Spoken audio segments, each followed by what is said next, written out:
Olá, sejam muito bem-vindos! Hoje a gente vai mergulhar fundo numa questão que está na cabeça de muito investidor. Qual é, afinal, o melhor caminho para construir aquela renda passiva sólida aqui no Brasil? Vamos desvendar juntos as opções e tentar encontrar a estratégia ideal para essa jornada. Essa é a pergunta de R$ 1 milhão, né? Como é que se transforma um montante de dinheiro, um patrimônio, numa fonte de renda mensal? Quase como se fosse um segundo salário caindo na conta todo mês. Vamos explorar as respostas para isso? É que todo investidor vive esse dilema. É o eterno cabo de guerra. De um lado, a busca por lucros maiores, o que, claro, geralmente significa mais risco, mais sobe e desce. Do outro, a prioridade é a segurança, a previsibilidade.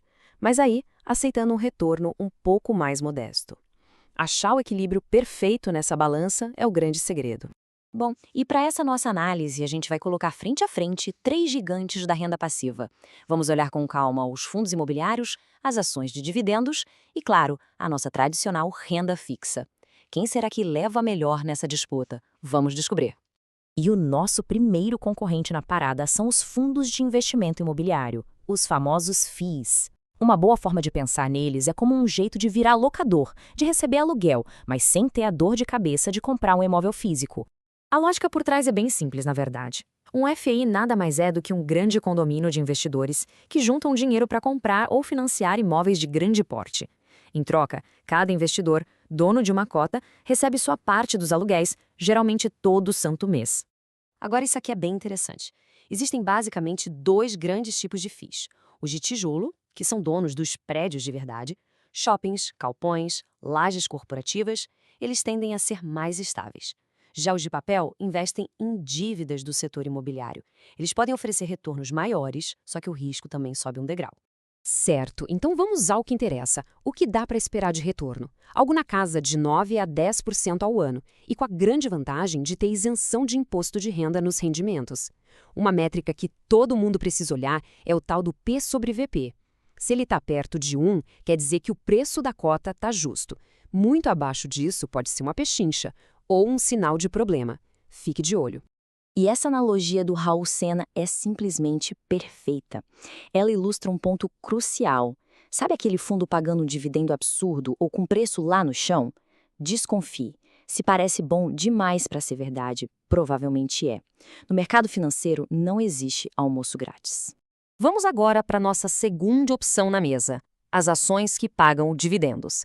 Essa aqui é para quem topa virar sócio de grandes empresas, aceitando um pouco mais de risco em troca de um potencial de crescimento bem maior.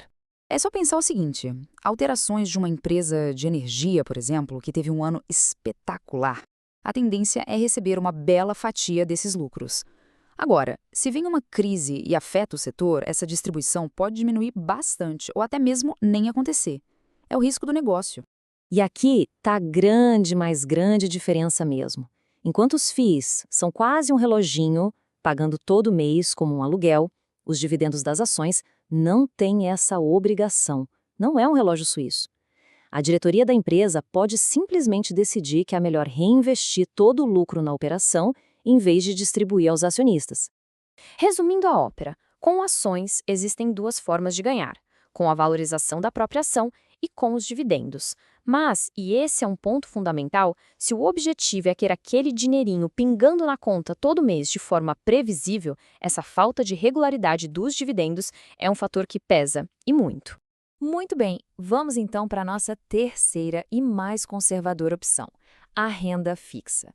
Para muita gente, esse é o verdadeiro porto seguro dos investimentos aqui no Brasil. Investir em renda fixa é, de forma bem direta, emprestar dinheiro, seja para o governo, através do Tesouro Direto, ou para bancos e empresas. E, claro, receber juros por esse empréstimo. É, sem dúvida, um investimento com a menor percepção de risco que a gente tem. E olha só esse número. Na época em que este material de referência foi produzido, a renda fixa no Brasil, puxada pela taxa Selic, que é a nossa taxa básica de juros, estava com retorno anual de encher os olhos.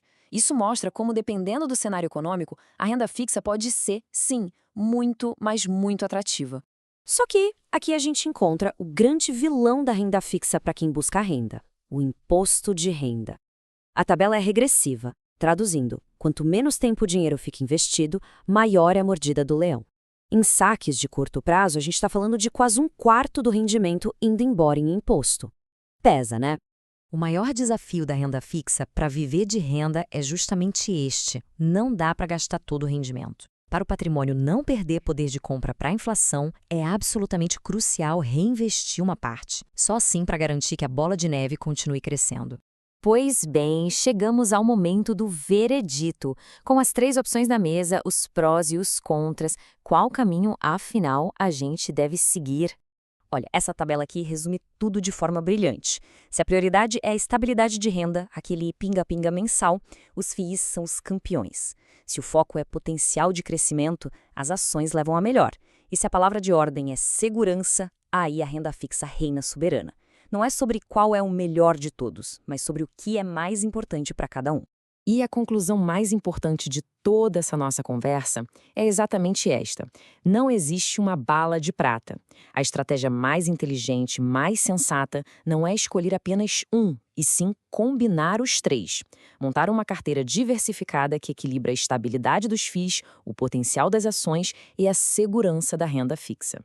E para fechar, fica a reflexão: a carteira de investimentos de hoje está realmente preparada para gerar a renda necessária amanhã? É uma boa pergunta para se fazer. Esperamos que esta análise tenha ajudado a iluminar o caminho na construção de um futuro financeiro mais tranquilo e, claro, mais próspero.